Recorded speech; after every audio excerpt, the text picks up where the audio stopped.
It's sold over 40 million copies, making it one of the biggest personal finance books of all time. It launched a whole empire. But is Robert Kiyosaki's Rich Dad, Poor Dad a brilliant guide to wealth? Or is the whole thing built on a dangerous myth? We're going to break down the ideas, the controversy, and what it all actually means for you. But first, just think about this for a second. Where did you really learn about money? Was it in school? Yeah, probably not. For most of us, we learn about it from our parents, if we learn about it at all.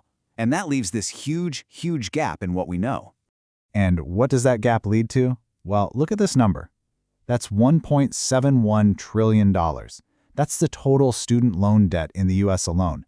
You know, our system is great at preparing us for a job and getting us into debt, but it almost never teaches us how to actually handle money. And that's the exact void that Rich Dad, Poor Dad just exploded into. Okay, so the whole book is built around a simple but really powerful story.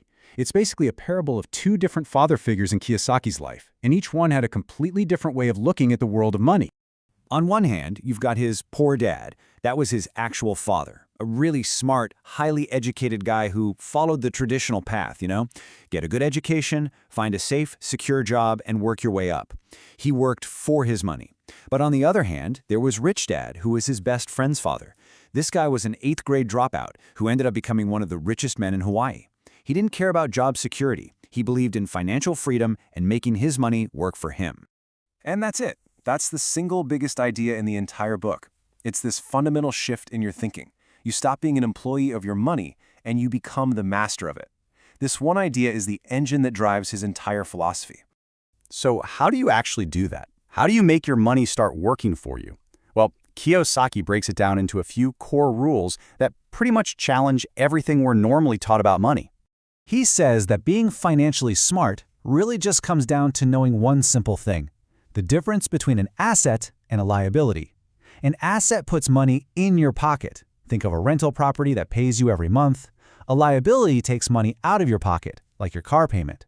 The whole game, according to him, is just to spend your life buying assets and avoiding liabilities. Simple as that. And this is where things get really controversial.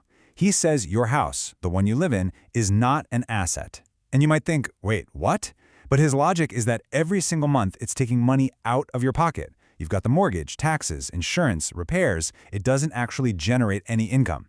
This one idea completely flips the traditional American dream on its head. So he lays this all out in what he calls the cash flow quadrant. It shows the 4 ways people make money. Over on the left side, you've got employees and self-employed people. They basically trade their time for money. On the right side, you've got business owners who own systems that make money and investors whose money makes money for them. The whole point of his teaching is to get you from the left side of this quadrant over to the right. So his advice really boils down to 3 key rules. First, mind your own business. He means even if you have a 9-to-5, your real business is building your own portfolio of assets on the side. Second, work to learn, not to earn. He says you should prioritize jobs that teach you valuable skills, like sales or management, not just the ones with the highest paycheck. And third, he says the rich invent money, which is his flashy way of saying you need to develop the financial smarts to see opportunities that everyone else misses.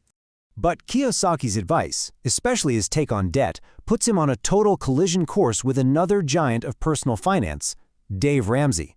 And believe me, their ideas could not be more different. See, Kiyosaki says there's good debt and bad debt. Bad debt is for stuff like TVs and vacations, but good debt is when you borrow money to buy an asset that makes you money, like a rental property. He sees debt as a tool. Dave Ramsey, he thinks all debt is evil, period. His whole message is, get out of debt, stay out of debt. He's famous for telling people to literally cut up their credit cards. It is a complete philosophical showdown. But here's where it gets really interesting. A lot of people don't realize that both Dave Ramsey and one of Robert Kiyosaki's companies have actually filed for bankruptcy in the past. For Ramsey, it was a devastating personal failure that completely shaped his debt-free message. For Kiyosaki, it was more of a corporate strategy. It just goes to show you that even the experts use the financial system in very, very different ways. Okay, so the debate over debt is one thing.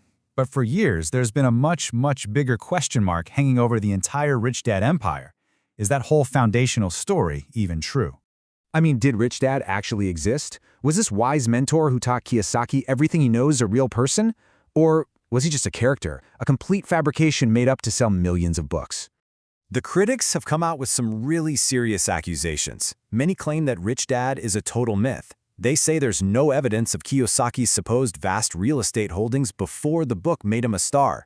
They argue his advice is kept intentionally vague to funnel people into his expensive seminars, and some of his advice is just out there. Like the time he suggested using his cat as a business partner to get out of a deal, which critics call flat-out fraudulent.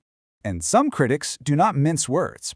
John T. Reed, who's investigated Kiyosaki for years, calls the book one of the dumbest financial advice books he's ever read and, quote, a pack of lies. So we're not talking about a small disagreement here. This is a full-blown accusation that the whole thing is a fraud. So, wow. You've got two completely opposite financial gurus, and one of them is surrounded by all this controversy. What are you supposed to do with that? How do you figure out which path, if any, is actually right for you? Well, the answer is right there in the name: personal finance. It's personal. The right move isn't about picking a guru to follow blindly. It's about looking at your own situation and figuring out which tool is right for the job you have to do right now.